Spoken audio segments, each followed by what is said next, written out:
जय माता दी, जय महाकाल। मैं राजगुरु जी महाविद्या आश्रम में आप सभी का स्वागत करता हूँ। आज हम बात करेंगे भैरवी साधना और काल ज्ञान।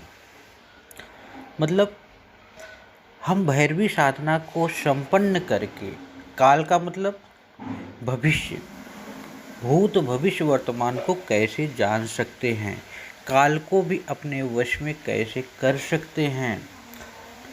हम कभी कभी जाते हैं किसी के पास तो देखते हैं कि वो हमारा भूत है, भविष्य है या वर्तमान बड़ी तेज़ी से बता देता है, बिना हमसे पूछे ही बता देता है कि आप इसके लिए आए हो, आपके मन में ये विचार चल रहा है।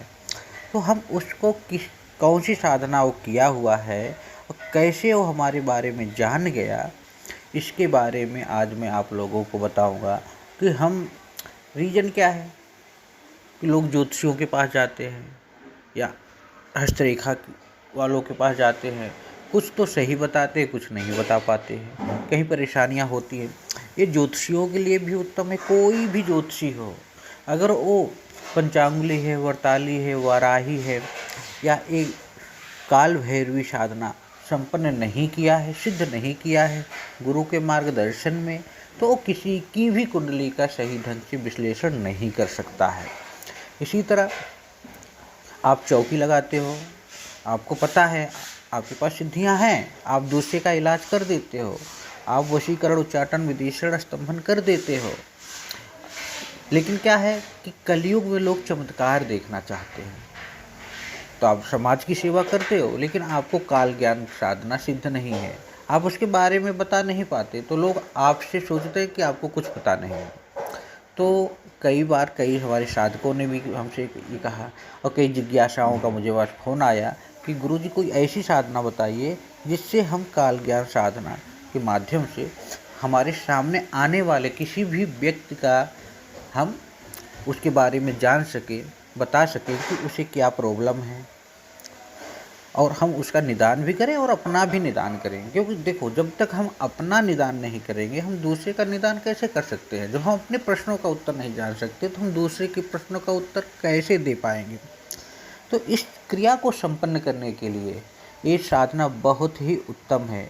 और सबसे बड़ी बात है भैरवी साधना है, तो भैरव भैरवी का साधना होने के कारण आपको दो चीज़ें होती है। एक तो भैरव भैरवी साधना माँ कामाख्या की साधना सिद्ध हो जाती है और आपको काल ज्ञान की भी साधना सिद्ध हो जाती है और आपको आने वाले किसी के विषय में जो भी जानकारियां हैं आप उसको सही ढंग से बता देते हो।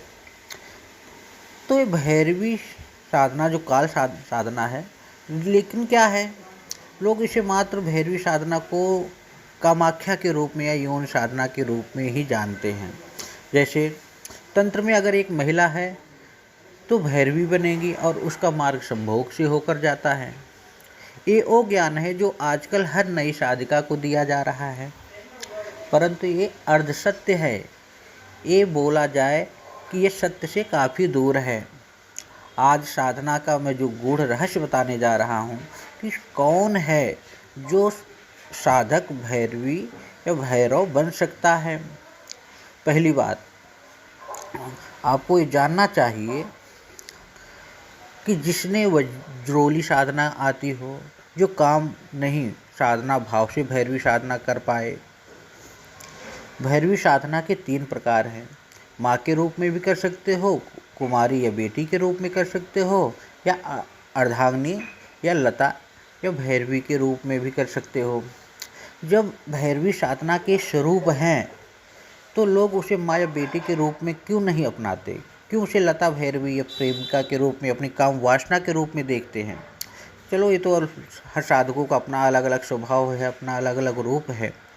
और ये साधना जो मैं बताने जा रहा हूँ, यह साधना 36 घंटा का मतलब मात्र 7 दिन की साधना है। 7 दिन में आप इस साधना को संपन्न कर सकते हैं। और इसमें एक भैरवी अगर आपके पास है तो उत्तम है, नहीं है तो आप भैरव भैरवी का यंत्र अपने आसपास किसी योग्य विद्वान से बनवा सकते हैं। उस यंत्र को बनवाकर उसे तांत्रोक्त रूप से प्राण प्रतिष्ठा करा लीजिए, मंत्र सिद्ध चैतन्य करा लीजिए, संकल्पित करा लीजिए अपने नाम से, माता पिता के नाम से, गोद से। रीजन क्या है, हम जब साधना करते हैं तो उस देवता या उस शक्ति का आवाहन करते हैं ना, आओ और हमारी मनोकामनाओं की पूर्ति करो। भाई हम मंदिर में जाते हैं, अगर वह मूर्ति ना हो तो क्या वो मंदिर कहलाएगा? इसी तरह हम बाजार से 10 रुपये का जो यंत्र होता है उसको भी लेने की सलाह नहीं देते, क्योंकि हर चीज़ हम शुभ करते हैं, टाइम बर्बाद करते हैं, साधना में समय देते हैं, तो हमारे पास हर चीज़ उत्तम क्लास का होना चाहिए। और साधना का क्या है, साधना गुरु परंपरा है। किताबों से हमें ज्ञान मिलता है, लेकिन साधना गुरु परंपरा के माध्यम से ही हमें प्राप्त होता है। और ये साधना इतनी उत्तम साधना है कि आपकी भैरव और भैरवी माँ कामाख्या की यौन साधना भी संपन्न हो जाती है और आपको काल ज्ञान साधना भी सिद्ध हो जाती है। तो ये साधना जो मैं आपको बताने जा रहा हूँ, यहाँ नहीं बताऊँगा, उसका मंत्र भी आपको नहीं दूंगा। मंत्र आप लोग जिसे करना है वो हमसे प्राप्त कर सकता है, प्राप्त करके उस साधना को संपन्न कर सकता है या अपने आसपास किसी योग गुरु से भी प्राप्त कर सकता है। साधना बहुत ही उत्तम है, बहुत ही अद्भुत साधना है और अनुभूत साधना है। ये साधना 7 दिन की साधना है, जिसमें आपको मात्र 1 घंटे का टाइम डेली देना है, ओनली 1 हावर्स। और सही मन से अगर इस साधना को संपन्न किया, और इसमें कोई ताम झाम नहीं है, बस यंत्र होना चाहिए, माला होनी चाहिए। अगर आपके पास भैरवी ऑलरेडी है और आप भैरव हैं तो आपको यंत्र माला की भी ज़रूरत नहीं होगी। लेकिन भैरवी का मतलब ये नहीं कि आप वो भैरवी कुछ साधना संपन्न की हुई होनी चाहिए और आपको वज्रोली साधना आती हो, ये है। तो आप लोग इस साधना को बड़े प्रेम से संपन्न कर सकते हैं। कोई दिक्कत हो, परेशानी हो तो हमसे संपर्क करें, अपने आसपास किसी योगी गुरु से संपर्क करें। और ये साधना एक बार सिद्ध हो जाने के बाद आप समझ लीजिए कि आपको अन्य कोई साधनाएं करने की ज़रूरत नहीं। लोग मैं देखता हूँ कड़पचासनी, कड़मातांगी की, मत भागो। जब अद्भुत और उत्तम क्लास की साधना सरल प्रक्रिया के माध्यम से सिद्ध की जा सकती है तो आप इन साधनाओं के क्यों भागते हो? मेरा यही उद्देश्य है कि इस प्राचीन ब्रह्म विद्या का प्रचार प्रसार हो, जन जन तक पहुँचे और सभी इसका फायदा उठाए।